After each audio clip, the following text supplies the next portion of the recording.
रूह एक सादा सी मासूम लड़की थी जो अपने सौतेले घर वालों के साथ रहती थी। इसका असल नाम रूह नूर था, जिसे उसकी अम्मी ने रखा था क्योंकि वो अपनी अम्मी की रूह थी।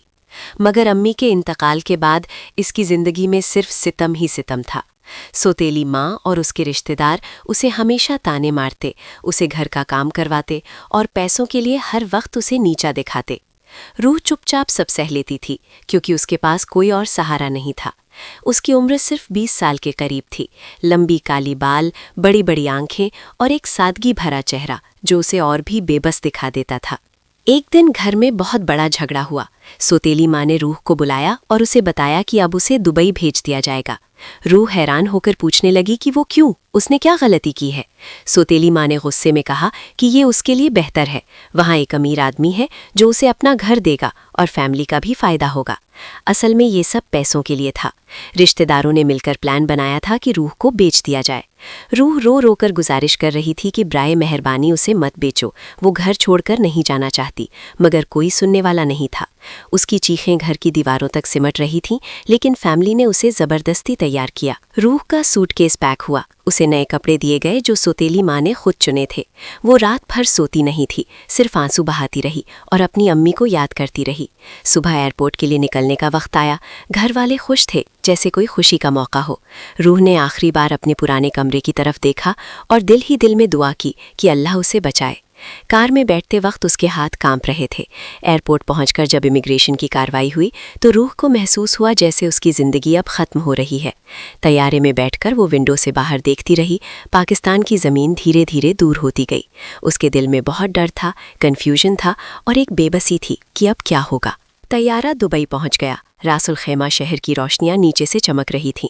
रूह ने पहली बार इतना बड़ा और अलग शहर देखा। एयरपोर्ट से बाहर निकलकर उसे एक कार में बिठा दिया गया जो उसे एक नए घर की तरफ ले जा रही थी। कार चलती रही तो रूह बाहर की बुलंद इमारतों और समुद्र के किनारे को देखती रही। उसका दिल जोर जोर से धड़क रहा था।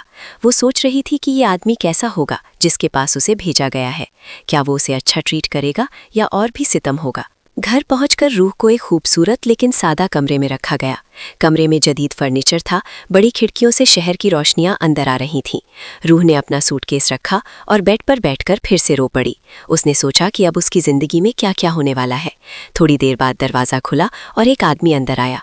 वो लंबी कद का, घने काले बाल जो पीछे पोनीटेल में बंधे हुए थे, हल्की दाढ़ी मूछ, सुर्खो सफ़ेद रंगत और सब्ज़ आंखें जो बहुत शदीद लग रही थीं।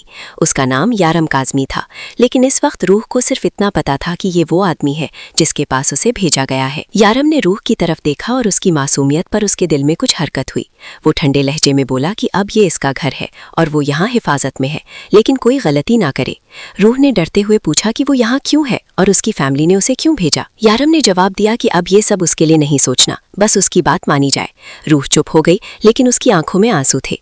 यारम ने उसे देखा और हल्का सा डिंपल उसके गाल पर आया, लेकिन वो मुस्कुराया नहीं। उसने रूह को बताया कि कल सुबह उससे मिलने आएगा और अब आराम करे। यारम के जाने के बाद रूह ने कमरे की लाइट्स ऑफ की और बेड पर लेट गई। उसके जहन में पुराने घर के सितम, सौतेली माँ के ताने और अब इस नए शहर का डर घूम रहा था।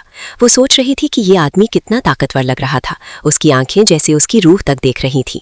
रात गुजरती रही और रूह को नींद नहीं आ रही थी। बाहर शहर की लाइट्स चमक रही थीं, लेकिन उसके अंदर अंधेरा था। सुबह हुई तो रूह ने नए कपड़े पहने और इंतजार करने लगी। यारम का आना था। वो सोच रही थी कि शायद ये उसकी नई जिंदगी का आगाज है, लेकिन उसने ये नहीं सोचा था कि ये आदमी सिर्फ एक अमीर आदमी नहीं, बल्कि दुबई के अंडरवर्ल्ड का डॉन है, जिसे लोग डेविल के नाम से भी जानते हैं। उसका लेफ्ट हैंड शार्फ जेल में था और यारम उसे निकालने के लिए सब कुछ करने को तैयार